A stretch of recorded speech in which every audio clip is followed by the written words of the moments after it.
That's some good lighting. I know, right? I feel like we might as well take I have good Snapchat, advantage. so I might as well take advantage. Hi, I'm Amanda Bertoncini with Millennium Magazine, and we are here with Jenni JWOWW Farley. How are you? So, JWOWW. We all know you as JWOWW from the Jersey Shore, but man, have you transformed yourself. You're a mother, you're a wife. I mean, do you go by Miss Farley now? Jenni, JWOW, it's all the same. Except for when my daughter's like, who's Wow Wow? I'm like, nobody, Milani. She says bow wow. She's like, Wow Wow. I'm like, no, I don't know what you're talking about. Like, wait, what are you saying? I just have to ignore her.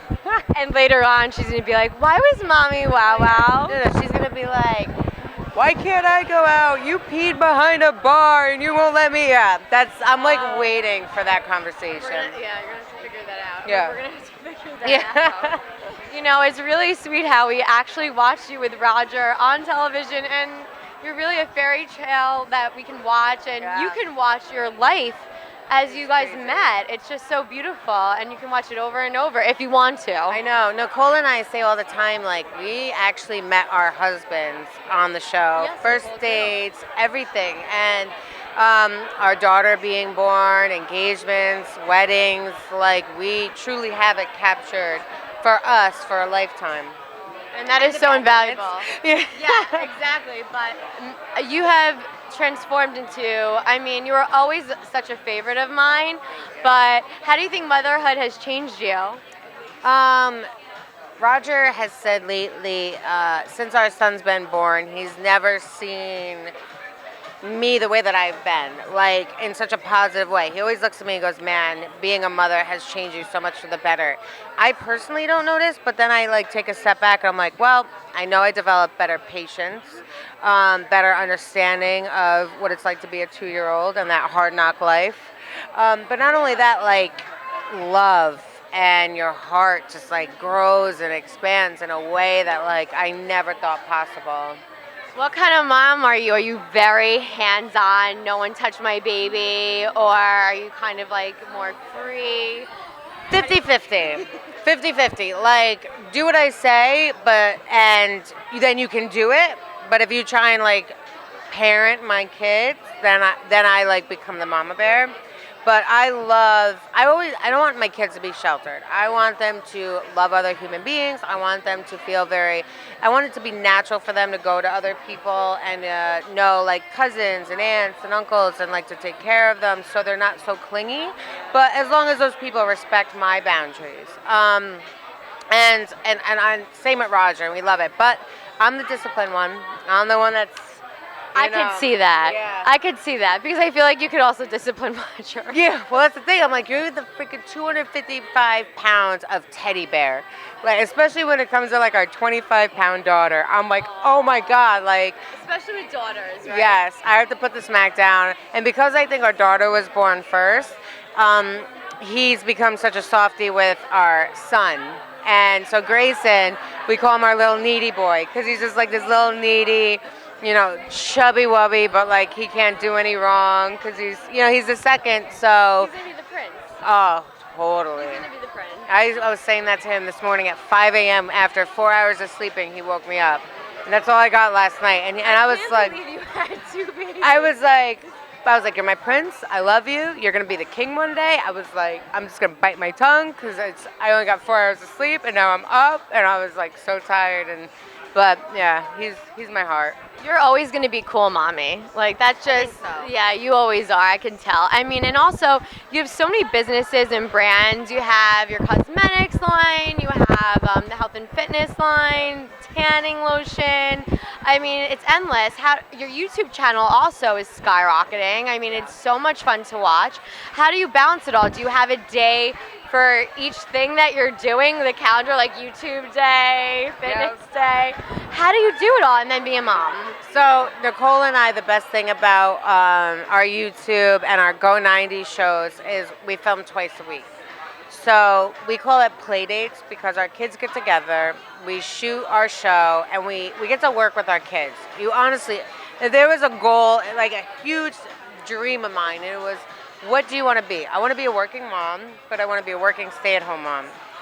I got it. And you can do everything that you want. And like our shows are road trips to doing DIY with our children. Like you honestly can't beat that. So then you add, like the last 3 weekends, I was away for tanning conventions. So I get to put like I take the mom pants off for once. I get to put the business pants on, and I get a night out with my girlfriends in different cities. But then I'm on the first flight out home, back in my pajamas, watching Trolls with my kids on the couch, and it's like, to me, it's awesome because majority of the time I'm home with my kids. And you used to probably love doing all that stuff, and now you just want to be home with them.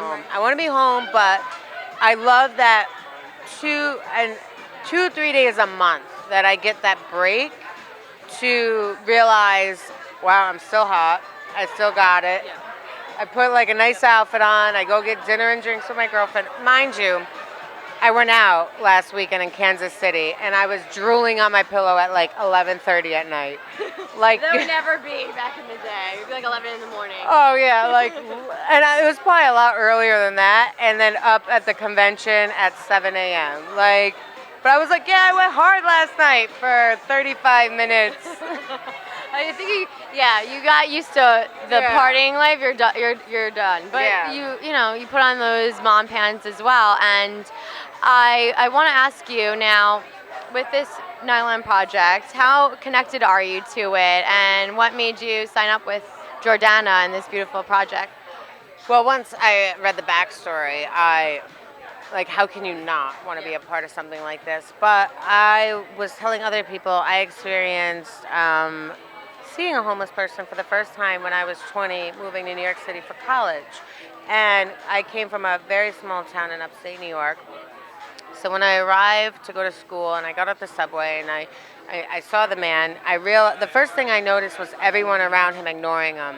And I was like, I went to the nearest bathroom and started crying because I couldn't understand it. Like it was like an alien to me almost. Like what why aren't people helping? Why isn't someone doing anything? So later on, months later, he became my dude. We would get Starbucks together when I would arrive, and then when I'd have my lunch break, we'd get pizza. Just random things like that. And we would just talk and BS, but I was like, why aren't we doing that with all of them? And I'm not surprised that you're someone that did that, because you're fierce, you're hard when you need to be, but you're very warm and embracive with people. And it's like you talk to them for 5 minutes, they could be your best friends, when you feel that connection.